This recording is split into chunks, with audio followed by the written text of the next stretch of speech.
Right then, as we know, Ole Gunnar Solskjaer has been relieved of his duties at Manchester United, and Michael Carrick is going to be taking his place in the interim while Manchester United, what seems to be, begins the search for an interim manager and then our permanent manager, which suggests to me that they've kind of got somebody in mind to be the permanent manager and just need someone to fill in until the end of the season, which was technically what Ole's role was meant to have been when he joined the club.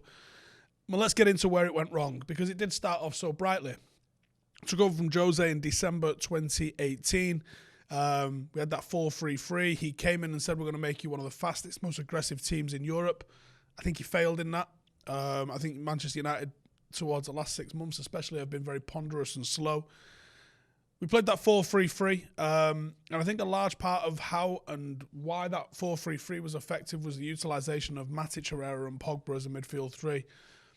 And the fact that we played a lot on the counter. There was a couple of highs, the 12-game unbeaten streak, and Paris especially will live on forever for Manchester United fans. And there was a lot of lows. One winning 6 towards the end of the season, and that incredible streak took us from 6th to 6th. The 1920 season begun, and Mike Dempsey, who was a big part of the coaching setup, and I believe he was heavily involved in Manchester United's tactics, became ill on pre-season while he was in Australia. I remember the day, actually, because we all thought it was Mick Phelan that had got ill. It turned out it was Matt Dempsey, and he was hospitalised on pre-season. Following that, McKenna became more prominent in the first team coaching setup. And we came third, semi-final FC. We signed Bruno.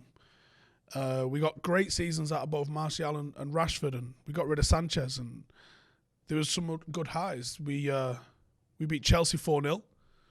And we beat Manchester City 2-0 at home with that brilliant McTominay strike. The last goal we all saw for, a year in lockdown, at the start of lockdown.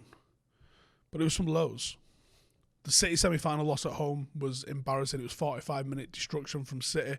And in a 2-leg tie, the 45-minute destruction won the game, won the tie for them.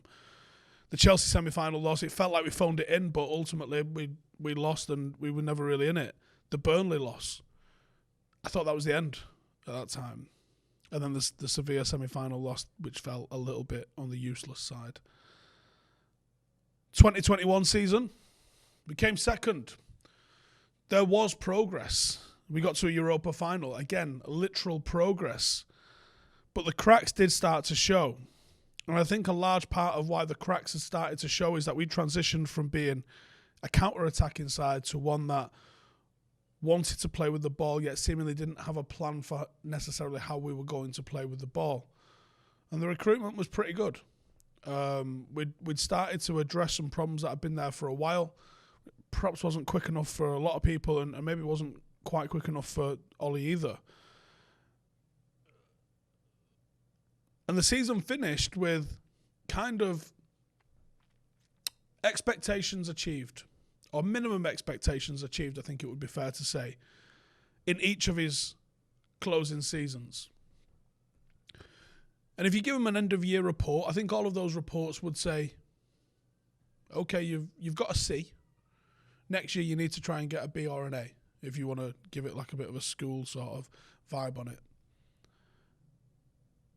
And I think following the recruitment, Varane, Sancho, Ronaldo, greater or lesser degree Tom Heaton, I think following the recruitment in the summer and the way last season finished with a cup final, regardless of the result, one penalty kick away from winning it, there was a shift in expectation, a raising of expectation, and an expectation that Manchester United could kick on and compete. Nobody said United had to win the league this year. All right, some did, definitely. You'll find whatever you want to find on Twitter because it's horrible. But most people accepted that United didn't need to win the league this year, but they needed to compete and look like they could actually challenge and build again on last season, this season.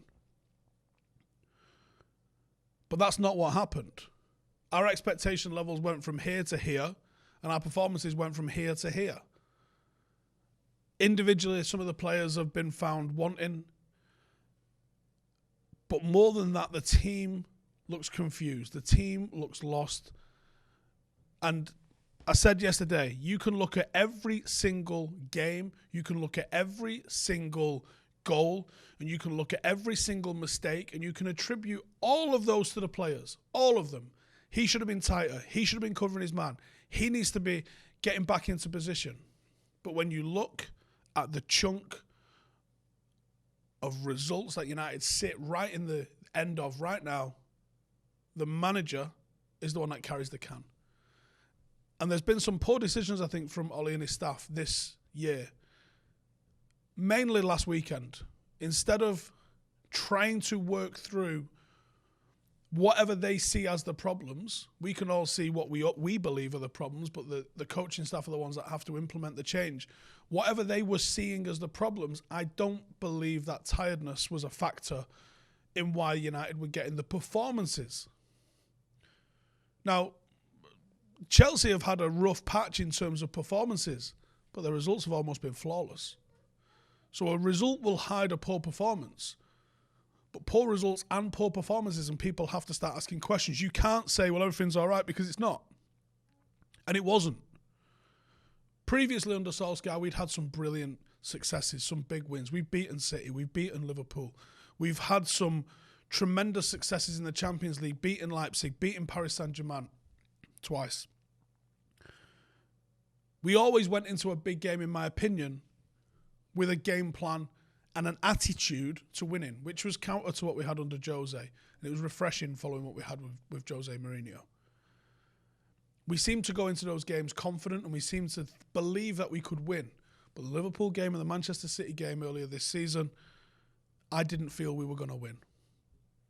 And the performance from the players looked like they didn't believe they could win. And this is City and Liverpool, two of the greatest teams in Europe at the moment. Watford aren't one of those. Aston Villa certainly aren't one of those. And these are also who Manchester United have been dropping poor performances and poor results to. And when the results and the performances do not change, the manager has to. Now, I don't think the players should be allowed to get off scot-free with some of their performances, and some of them should absolutely lose their place in the team and earn it back. Luke Shaw lost his place, and he earned it back. He's teetering on losing it again, the performances lately. Harry Maguire needs to lose his place and earn it back. And there's plenty more players in the squad that are on that sort of thing. Donny van der Beek never really established himself. He had a couple of strong performances last season, hadn't really done anything this season, and then against Watford, puts in a very good performance and certainly made Solskjaer's decision-making in the last few weeks when he's been refusing to play him look a little bit silly. But I think if you look at what Solskjaer has done, how he needs to be remembered, and what he has achieved at Manchester United, he did something which is extremely difficult to do, and I'll thank him for that. And he changed the atmosphere. He made this Manchester United group likeable. They weren't likeable under Jose. And even though a lot of the players were the same, we were a very likeable group. He changed the atmosphere. The last 6 months or so aside, he changed the feeling you would have going into the biggest games. You would go in believing that you could win. And often you would come out with that win, which we didn't have under Jose Mourinho. When he was appointed, I said, I think he'll leave the club in a better place. And I think he's left the club in a better place. The one thing that worries me going forward and for the future of Manchester United is the fact that we are appointing Michael Carrick as a semi-interim before we appoint another interim, before we appoint the guy that we supposedly want. But at the same time, there's lots of talk that Zinedine Zidane isn't interested in the Manchester United job, that the people that we want are being very difficult to convince. And if the people that we're trying to convince to join don't want to join the club, then that tells me that they're asking the questions that a good manager would ask of the club and not getting the responses that a good manager needs to hear.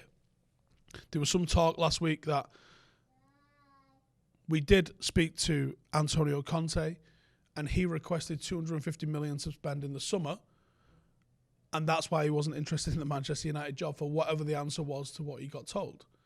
Also, you got to think that he went to Tottenham, and I'm sure he would have asked the same sort of questions at Tottenham, which says that Levy either lied to him or has told him that he's going to get £250 million.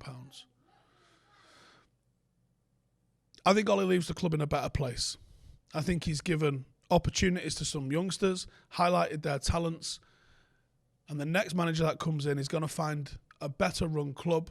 Not perfect by any stretch of the imagination. I still think we're poorly run, but it was better, at least on the playing side, than what Ole found when he came in. There's loads of changes that have been implemented in recruitment, and I think there's probably some positive and some negative that have happened along these lines. But I think Ole struggled with transitioning us from being a counter-attacking side to one that played with the ball. Because there's a demand to play with the ball at the moment in modern football.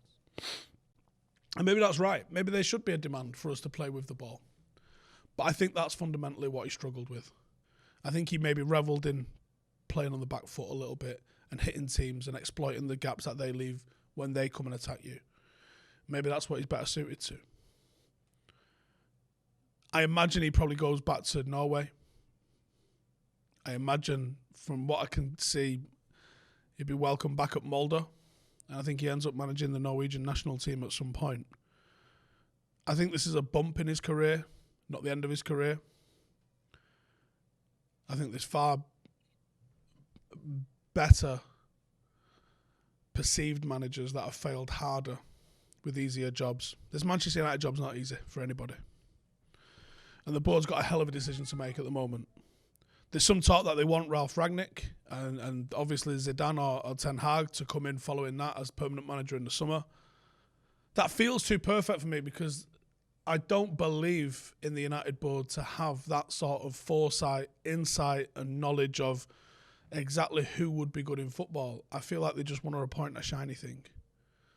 I still also think that Fergie's got a weird fetish for Pochettino and I don't understand why. But that's the end of Ole. As the club statement said, he should be remembered for everything he achieved as a player. And if you want to say he scored a tap-in 1999, I can't consider you a United fan. Solskjaer was a legend, not for what he did in Barcelona on the 26th of May 1999, but for the way he conducted himself and the performances he put in across a decade of playing for Manchester United. And I hope the 20 legend banner stays up. Good luck to whoever's going to come in next. I think we're going to be in for a very rough week under Michael Carrick.